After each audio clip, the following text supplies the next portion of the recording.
sudah diceritakan oleh teman-teman. Memang si bab ini, jadi memang tujuannya bahwa setiap pertemuan itu nanti kita akan membahas satu bab sistematis. Nah ini bahas dari print media, kemudian nanti ada television, ada radio, ada segala macam. Yang secara keseluruhan sebetulnya dia ingin menggambarkan bahwa semiotika media ini nanti setiap jenis medianya akan berubah-ubah dengan logika, dengan asumsi bahwa sebetulnya si buku ini juga banyak diinspirasi oleh medium teorinya Marshall McLuhan. Sebab kata Marshall McLuhan kan begini, medium is the message, bahwa medium itu lebih penting dari pesan itu sendiri. Maksud dari pernyataan itu sebetulnya ketika sebuah pesannya sama, pesan yang sama itu ketika disajikan atau diproyeksikan dalam sebuah medium itu akan berbeda. Misalnya ketika di TV akan berbeda, di surat kabar, di buku, di majalah, di tabloid, di radio, di di plakat segala macam pasti akan beda. Kenapa? Karena ini juga nanti akan berhubungan dengan dalil yang lain dari teorinya McLuhan lagi, bahwa media is extension of man. Media adalah perpanjangan manusia. Tapi tidak harus dipahami dalam konteks politik ini ya. Perpanjangan kadang memang ada dalam pengertian secara terbuka itu kadang-kadang dipahami begini.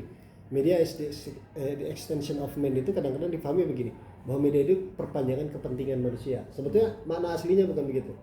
Makna aslinya adalah perpanjangan manusia. Misalnya secara lisan kita sekarang ngomong nih, terbatas kan? Kalau saya ingin ngomong ke dalam audiens saya jauh di sana pakai pengeras suara. Nah, pengeras suara itu adalah perpanjangan saya, gitu. Ketika saya menulis teks, gitu, itu adalah perpanjangan dari ide saya, gagasan saya. Ketika kita nonton film itu adalah dikonstruksi, dibentuk oleh beberapa orang atau gagasan tertentu, kemudian disajikan dalam bentuk film dan seterusnya. Jadi meringkas atau menyelesaikan persoalan keterbatasan manusia, intinya begitu. Nah, semiotika, misalnya dalam kehidupan sehari-hari kita juga kan sudah pakai simbol-simbol, pakai tanda-tanda tuh ya. Kalau misalnya kita pakai ekspresi wajah, itu juga tanda tuh. Tapi yang dimaksud itu tadi sudah dibahas juga oleh Reza, bahwa yang dimaksud itu sebetulnya bukan medium yang sifatnya melekat atau natural gitu ya, alamiah gitu sifatnya. Seperti bahasa, ekspresi itu kan alamiah. Tapi kita juga kan bisa berekspresi, misalnya ketika di WhatsApp di grup kan pakai emot, kan itu ekspresi yang termediasi itu. Meskipun dalam media realitis kita harus percaya bahwa realitas yang dimediasi itu bisa berlipat maknanya, bisa tidak ada artinya gitu. Ketika saya mencet ikon emot senyum, belum tentu saya senyum. Iya kan? Mungkin misalnya maksudnya bukan begitu, tapi ya dalam kehidupan sehari juga kan begitu. Ada dalam bahasa Sunda kan kayak seri koneng, seri koneng itu bukan seri itu teh, tapi seri tepuguh gitu ya. Ada imut gitu ya, ada imut, ya ngakak, beda-beda tuh. Jadi itu semuanya mewakili berbagai macam gagasan gitu ya. Nah, menarik bahwa bab ini kata-kata ini pernah saya gunakan sebagai motivasi buat teman saya. Dia suka nulis, tapi kadang-kadang ketika misalnya setelah tulisan jadi, kemudian dia bilang, kayaknya ini masih kurang mendalam, mesti ini segala macam. Kemudian saya kasih motivasinya ini. Jadi this pleasant sure to see one's name in print. Jadi seperti tadi berkali-kali itu dibahas bahwa betapa senangnya ketika kita melihat nama kita dicetak tuh ya. Meskipun sebetulnya dicetak tuh tidak hanya dalam media cetak, tapi media yang digital juga sama. Kata Lord Byron ini, dia melanjutkan, buku itu tetap aja buku meskipun nggak ada isinya gitu. Maksudnya nggak ada isinya tuh nggak ada idenya gitu. Tapi ketika kita melihat nama kita, misalnya ketika nulis gitu ya, bukan hanya di buku, mungkin artikel, ketika kita nulis gitu, bunga gitu ya, wah nama saya nih ada nih, gitu. Jadi ada kebanggaan gitu. Meskipun sebetulnya nggak ada ide yang ditawarkan ya, yang penting mah ayah ngarana lah gitu ya. Nah jadi buku itu bisa jadi penanda banyak hal. Maka sebetulnya Lord Byron di sini memulai itu hanya dia karena dia ingin mengawalinya membahas print media itu dari buku, karena sebetulnya di dalamnya dia juga bahas surat kabar segala macam gitu ya. Nah kalau saya kalau saya simak beberapa bacaan dari teman-teman tadi, yang pertama misalnya Reza lebih berfokus pada sebetulnya sama aja baik buku ataupun media cetak, sebetulnya sifatnya masih data centric, masih ya memang data sebetulnya yang dicoba untuk dimunculkan, direpresentasikan, cuma dengan cara apa, dengan kode-kode apa, itu yang kemudian menjadi persoalan semiotis gitu. Jadi apapun bentuknya, mau buku, mau majalah, mau artikel, mau segala macam, itu sifatnya data centric ya, karena berpusat pada data. Kalau misalnya ketika kita misalnya baca lihat cover majalah itu tidak serta-merta muncul, tapi dia adalah bentuk dari visualisasi data, visualisasi informasi. Oke. Poinnya mungkin itu yang saya tangkap. Kemudian tadi dari Pak Wahyu misalnya, bisa dikatakan bahwa buku itu semacam ya penjaga nilai sosial budaya gitu ya, atau penanda peradaban, bisa disebut penanda peradaban. Jadi kalau misalnya kita belajar arkeologi, antropologi dan segala macam berkaitan dengan sejarah peradaban manusia, salah satu instrumen itu adalah karya. Jadi itu sebabnya kenapa kita nih cenderung orang Indonesia umumnya, tapi mungkin khususnya orang Sunda misalnya, tradisi oral itu lebih cenderung ya tadi siapa yang menyampaikan tuh. Jadi kita tuh sebetulnya orang Indonesia itu sukanya ngomong, sukanya dengar, bukan menulis dan membaca gitu. Nah itu adalah sifat yang memang sejak dulu, dan sifat itu adalah sifat bawaan kayaknya gitu ya. Kita lebih suka nanya daripada baca gitu ya. Kita lebih suka mendengar daripada membaca. Kemudian kita juga lebih suka ngomong daripada nulis gitu. Itulah sebabnya banyak pemikir hebat di Indonesia tapi karyanya tidak ada gitu. Makanya kata Pramudia Anantatur, sehebat apapun atau sehebat apapun Anda, pikiran Anda sehebat apapun, nggak ada artinya kalau misalnya tidak tertuang dalam tulisan, karena tidak ada yang bisa dibagi kepada orang lain. Syukur sekarang kalau sekarang kan ada medsos. Jadi kalau medsos itu kan sebetulnya benar-benar perpindahan tradisi lisan gitu ya, menjadi tradisi tulis, meskipun tidak memiliki sistematika yang memadai. Nah, sebagai penanda peradaban, si media cetak ini memang salah satu tahap yang disebut oleh McLuhan sebetulnya sebagai Gutenberg galaksi. Jadi penemuan mesin cetak ini sebetulnya satu titik, mungkin bisa disebut level kedua setelah penemuan huruf ya. Jadi setelah huruf itu ditemukan, dan kita juga jangan sampai buta sejarah bahwa angka sampai sekarang tuh numerik, Arabic numerik disebutnya kan, itu angka Arab disebutnya 1, 2, 3. Kenapa? Karena kalau dalam tradisi Eropa ya dulunya ya Romawi, satunya begitu, I, kemudian II gitu ya. Tapi kalau angka yang kita pakai sekarang secara global itu adalah Arabic numerik disebutnya. Angka Arab itu disebutnya. Karena memang ditemukan oleh Al-Khwarizm ya, yang penemu algoritma juga. Jadi itu sebabnya misalnya ketika kita membandingkan dalam tradisi Islam, tidak ada satupun di Jazirah Arab, di Saudi lah gitu, tempat kelahiran Nabi, tidak ada satupun karya yang bisa yang bisa kita cerna. Karena mereka tradisinya tradisi mendengar. Mereka memang suka dengan syair ya. Suka dengan syair, tapi yang mereka lakukan adalah mendengar. Mereka mendatangkan penyair, kemudian mendengarkan keindahan syair-syair, bukan menulis. Makanya para penulis atau peradaban Islam itu diperkaya oleh orang-orang Persia, oleh orang-orang Rusia, ya, Ukraina kalau sekarang mungkin, atau Uzbekistan dan seterusnya gitu ya. Jadi memang itu menjadi sebuah penanda. Gitu.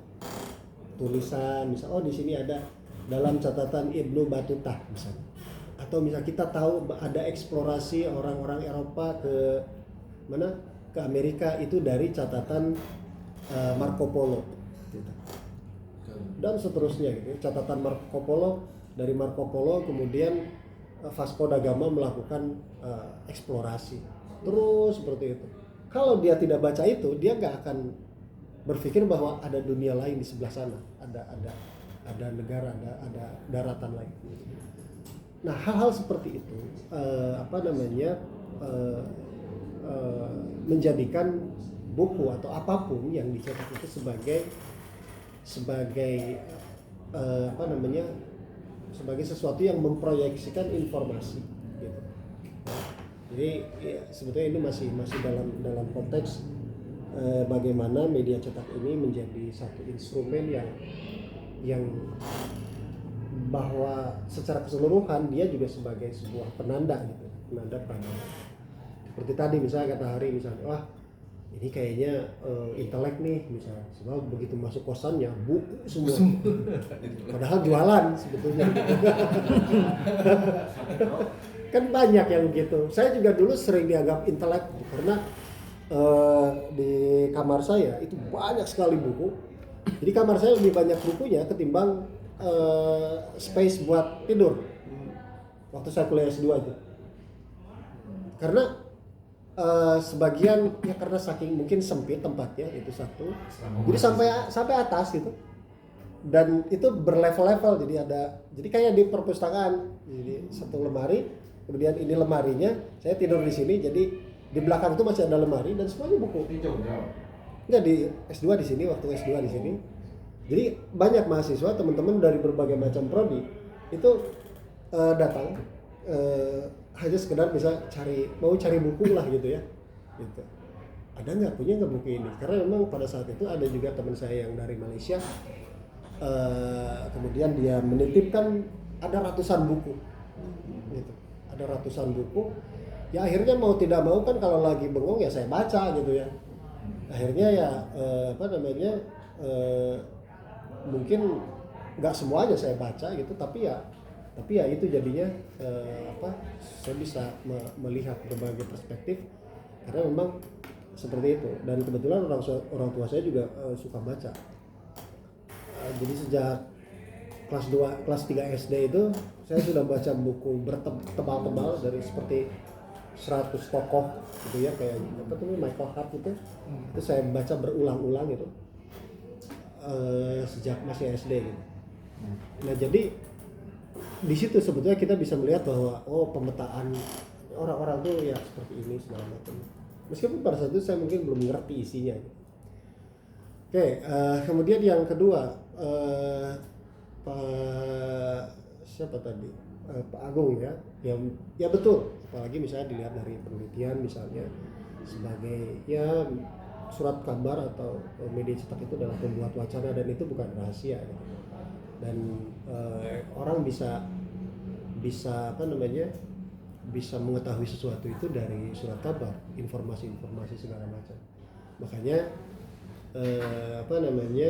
perlu juga sebetulnya untuk dilihat tentang medium teorinya Marshall McLuhan. Jadi ketika dia bilang bahwa yang terjadi ketika kita menggunakan media yang satu dengan yang lain, itu yang terjadi adalah perubahan sensorik. Perubahan sensorik itu gini, kalau kita nonton TV kan kita diam. Kalau kita baca buku kita bergerak, kita baca koran ya kita pasti bergerak. Kalau TV ya kita diam, paling geraknya gini doang kan, di iklan gitu ya, kemudian kita ganti misalnya apa namanya remote-nya segala macam. Itu persepsi sensoriknya yang berbeda. Nah persepsi sensorik ini yang kemudian menandakan mana media yang sifatnya hot, mana yang media yang sifatnya cold. Hot ini melibatkan partisipasi, ada semacam engagement gitu. Jadi kalau misalnya kalau nonton TV kita kan tidak terlibat seperti ketika baca, atau tidak membuat kita aktif. Ya, kalau buku itu kan ya terserah kita, misalnya terserah kita itu maksudnya kita mau baca kapan ya terserah gitu. Tapi kalau TV, khususnya mungkin media massa, itu kan ada, jadi lebih dominatif, ada waktunya. Misalnya kita mau nonton nih, beda dengan YouTube.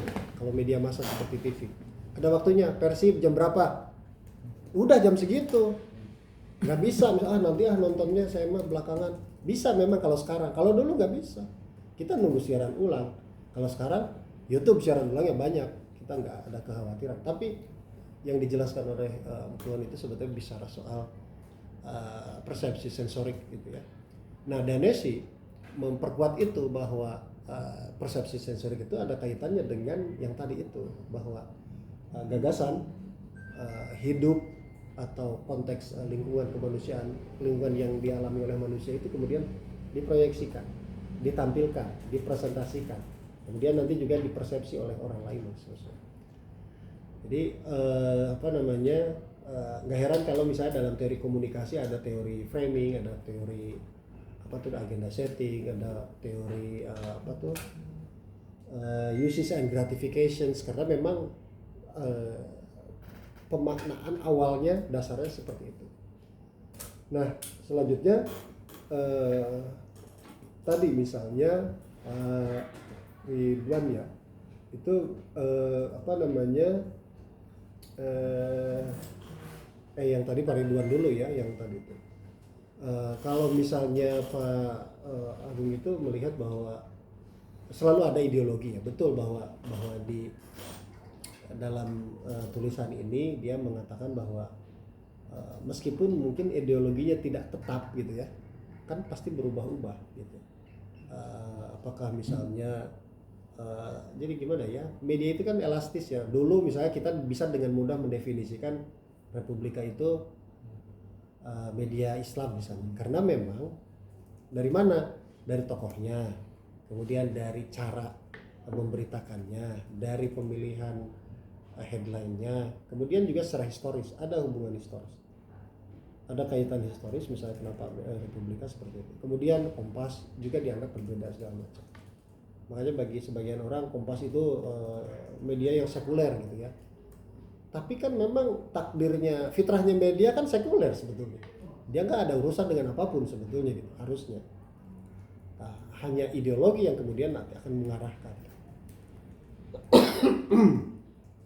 Oke, nah ini yang menarik ini, dimulai dari Pak Deddy Mulyana sampai kemudian Budi Dalton gitu ya. Sebetulnya ya selalu ada ini sih, ada selalu tarik ulur, mana sih yang lebih penting gitu, apakah cetak atau digital. Ya sebetulnya penting. Kalau kita baca buku Francis Fukuyama, dia nulis tentang the end of history, akhir sejarah. Dia nulis bahwa the end of history and the last man, pokoknya dia cerita di situ, dia memberikan semacam prediksi bahwa nanti media cetak itu akan hilang. Jadi karena media ini merepresentasikan sejarah, merepresentasikan peradaban, maka peradaban nanti akan berubah gitu. Dan salah satunya adalah media cetak itu akan hilang. Ya. Hilangnya bukan karena apa, tapi karena ada perubahan. Nah, tesis itu ada benernya, ada tidak, ada terbukti tapi juga enggak gitu. Karena pada saat yang sama kita masih bisa melihat ternyata yang terjadi itu bukan transformasi, tapi yang terjadi adalah konvergensi. Media lama kita masih baca, media baru juga kita baca secara simultan. Jadi nggak ada urusan misalnya ini saling bersitegang misalnya mana yang lebih penting, enggak. Jadi itu soal preferensi kita aja. Jadi Fukuyama itu salah gitu ya. Banyak orang melihat bahwa yang Fukuyama itu salah, tapi dia dalam hal-hal tertentu memang banyak mengkonfirmasi misalnya tentang perubahan cara kita mengakses informasi misalnya. Itu yang mungkin bisa dikonfirmasi. Menarik bahwa apa yang disampaikan Prof. Deddy Mulyana misalnya tentang tentang tadilah misalnya kebiasaan menulis jurnal segala macam gitu. Kan sebetulnya kan kebijakan di kita itu kan ada semacam kan tridharma perguruan tinggi. Nah kita semuanya dosen ya. Ada tridharma perguruan tinggi, salah satunya adalah melakukan penelitian. Sebetulnya tidak ada kewajiban menulis sebetulnya. Cuma melakukan penelitian itu indikatornya adalah karya ilmiah. Jadi kalau sudah melakukan penelitian, kita publikasikan dalam bentuk apapun. Salah satunya adalah jurnal. Nah itu kemudian menjadi satu peluang, tapi juga tantangan gitu ya. Tantangan yang bagi sebagian orang itu beratnya luar biasa. Gitu. Nah sehingga kalau istilah ada satu istilah yang disebut dengan Cobra Effect. Ya, Cobra Effect itu adalah satu fenomena ketika di India dulu populasi kobra itu tidak bisa dikendalikan, gitu ya, tidak bisa dikendalikan, maka kemudian mereka melakukan sebuah tindakan dengan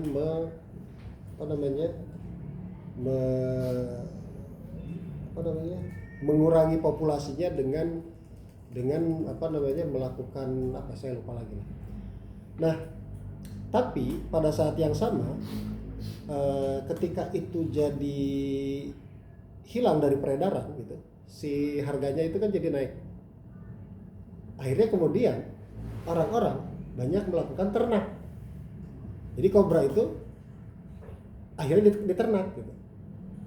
Jadi semakin mahal ya semakin banyak ternak yang sama kayak batu ali lah gitu ya.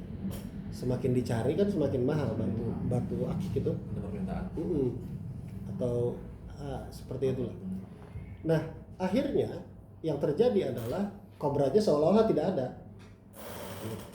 Tapi ada orang yang membeli yang membutuhkan itu. Jadi itu yang kemudian terjadi. Nah, yang terjadi di Indonesia terkait dengan persoalan penelitian seperti itu. Ada beberapa hal yang terjadi. Mungkin tidak semua kasus-kasus seperti yang kemarin misalnya Universitas Lambung Mangkurat segala macam gitu ya. Ada memang gitu ya. Jurnalnya mereka punya, tapi mungkin prosesnya yang tidak prosedural. Ya mungkin misalnya lewat biro atau apa gitu yang sebetulnya itu mencederai tradisi akademik sendiri gitu. Jadi seolah-olah ya oke, aturan dipakai tapi selalu ada siasat. Ya, jadi itu adalah satu efek yang terjadi. Semakin dipersulit ya mereka semakin mencari celah.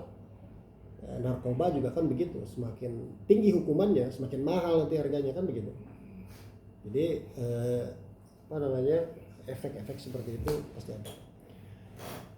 Juga menarik bahwa di antara kita mungkin masih membenarkan Fukuyama juga bahwa media cetak itu lebih otentik, lebih kredibel, lebih official gitu, lebih diakui, kemudian memiliki estetika, kualitas yang sifatnya personal sebetulnya gitu ya, sifatnya personal.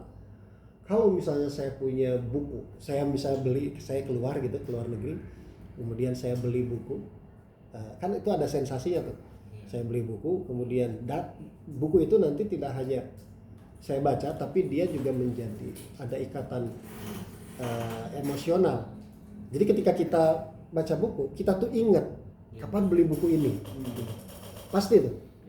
Kecuali minjem, kalau minjem mah nggak inget. Kira ya, nah ya buku ini dia gitu kan. Buku saha kan, gitu. Nah, kalau beli itu pasti inget, gitu. Oh saya beli buku ini di anu. Nah, itu ada hubungan personal, sehingga memang ada sensasi tersendiri. Misal makanya ada beberapa buku saya yang dipinjam gitu ya. Kemudian saya nanya ke yang pinjamnya, aduh padahal itu susah gitu. Oke, saya orang bisa fotokopi segala macam boleh saja gitu. Nah berbeda dengan misalnya yang digital. Kalau digital itu kan lepas saya udah nggak ada tuh hubungan itu. Emosional. Dan salah satu implikasinya, misalnya seperti Pak Hari tadi bilang, mungkin misalnya dijajakan seperti itu, seperti tadi misalnya pengalaman saya. Sebetulnya tidak sepenuhnya begitu, karena memang berbeda dengan saya di sini di laptop saya, di Dropbox saya itu ada sekian ribu buku, sekian ribu judul buku yang sebagian besar saya download ketika saya kuliah S3 dan sebagian besar belum saya baca, gitu. Artinya setelah di-download ya udah seolah-olah ya udah saya punya, kapan saya butuh nanti saya minta. Seperti logika Gen Z sekarang kan, kudu maca. Nah, penting kalau misalnya ditanya bisa nyari kan begitu. Jadi ilmu itu bukan difahami, bukan dimiliki, tapi disimpan dalam memori pada entitas lain selain diri kita. Kalau kita kan baca kemudian mencoba untuk memahami sehingga si ilmu itu jadi milik kita gitu, di domain individu kita. Tapi kalau sekarang mungkin karena ada Google segala macam gitu, apapun kita simpan aja dalam cloud storage gitu. Jadi ketika kita butuh ya kita cari aja, seolah-olah begitu. Nah itu salah satu dampak ya, ketika misalnya itu belum dampak fisik ya. Dampak fisik sekuat-kuatnya orang itu baca buku digital paling 1 jam 2 jam paling kuat itu, meskipun pakai Kindle ya, khusus untuk untuk buku digital. Tapi kalau baca buku cetak itu bisa berjam-jam, apalagi ada kopi. Kan nggak pantas kalau baca buku digital bareng ngopi kan. Kalau baca buku kan pantas kan gitu ya. Jadi estetik lah kan diupdate. Iya, estetik juga. Foto udah beres.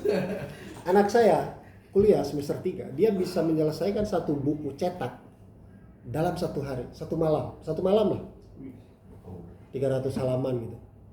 Tapi kalau buku digital nggak mau dia, karena ya memang ya itu tadi, persepsi sensoriknya berbeda.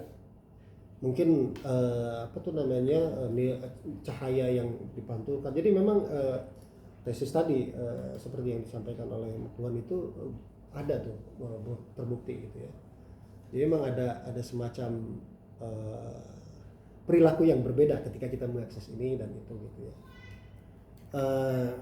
Nah selanjutnya yaitu bahwa media cetak itu dipandang lebih bernilai, kemudian bisa mengukuhkan posisi sosial, karena memang meskipun sifatnya artifaktual itu ya ada bentuknya, kemudian kita bisa menyimpannya dan seterusnya.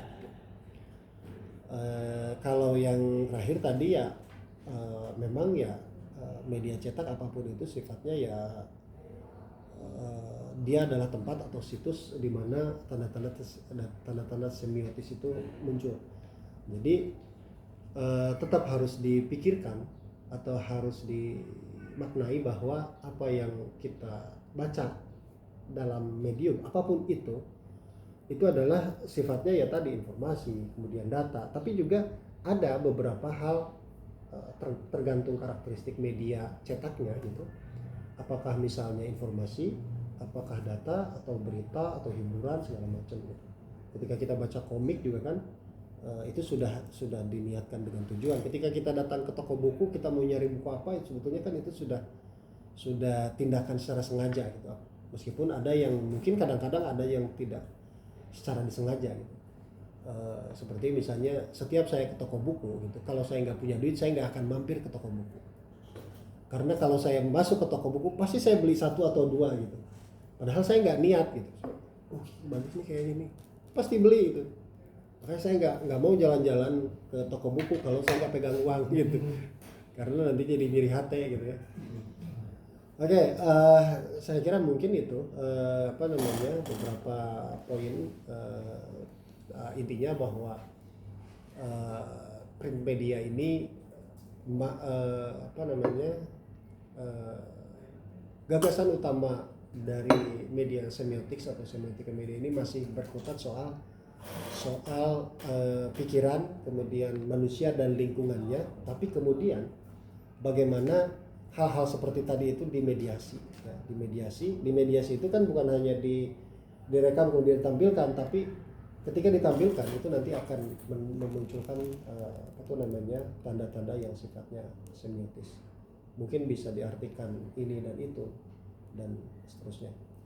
Nah, pada konteks itu seperti yang kemarin sebelumnya kita bahas bahwa itu adalah semacam realitas yang dimediasi, apakah itu misalnya pikiran, kemudian fenomena, praktik segala macam itu adalah yang dimediasi gitu.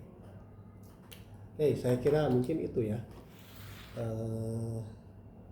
karena keterbatasan waktu ini kita mungkin akhiri saja.